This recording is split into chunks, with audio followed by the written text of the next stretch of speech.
At kung sakaling iwanan ka niya,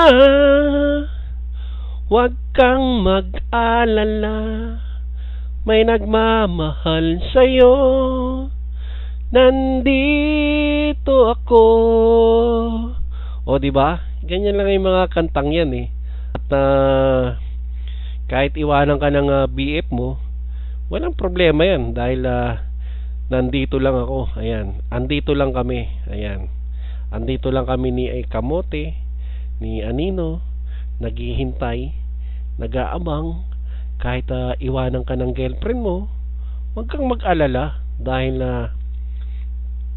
pumasok ka lang sa Zelda 12, bibigyan ka namin ng kahalay. Ayan, yun nga lamang, magtyaga-tyaga ka lang. At dahil yung pong mga unang hahalay sa'yo ay mga matatandang manyakis. Ayan, wala pa akong binabanggit ha, dahil pag tumambay ka sa 12, ang unang mamanyak sa'yo ay mga manyakis na matatanda po muna. Ayan, tulad ni ano. Ayan, meron ding medyo bata, kaya lang natulog na eh. Pero di mo sigurado kung ano ang kanyang kasarian.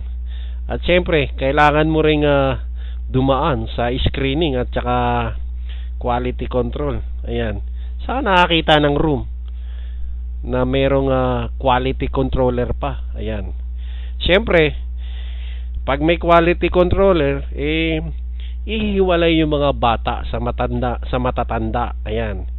At ihiwalay yung mga gwapo at saka mga macho. Ayan. Pag medyo hindi ka kagwapuhan, titingnan na lang po yun sa yung sandatang dala-dala. Ayan. Ngayon, kung papasa ka sa quality, hindi mo na kailangang itututok sa iyong mukha. Diretso na agad dun. Ayan, okay. At parang yung isang chatter dito, merong naka-eyeball. Pangit po yung kanyang naka-eyeball. Alam niyo po ang ginawa nung chatter, tinakpan na lang po ng unan. Sa kanya binanatan ng binanatan.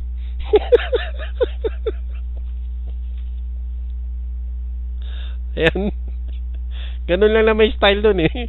Takpan mo yung mukha. Ayos na yun. At okay, at mas maganda pang bumili. Ako na ba next? Nag-type 12 ka ba? Dorads. Wala naman lineup. Ayan, mabalik tayo sa quality control.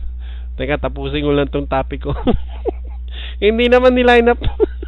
Baka hindi ko nakita yung 12 mo. Pasensya na, Dorads. At tawagin kita after this. At saka si Stupida. O yan. Kapag bata, macho at gwapo, para kay Neyan. Siya ang unang hahalay dyan. Copy that po, Miss 341. Kapag matanda, macho at gwapo, para kay Ney ulit yan. I-ano rin po yan. Dahil siya ang quality controller eh. Kapag medyo hindi gwapo, pero mataba at mahaba, ayan, para kay Ney pa rin yan. Ayun, nag-12 na. Puro na lang kay Ney. Pero may nag-PM sa akin.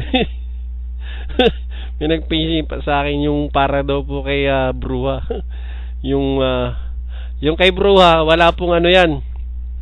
Wala pong selan yan si Bruha eh. Kahit ano yan, tinitira ng baklang yan. Parang esponja yan eh. Absorb lang ng absorb.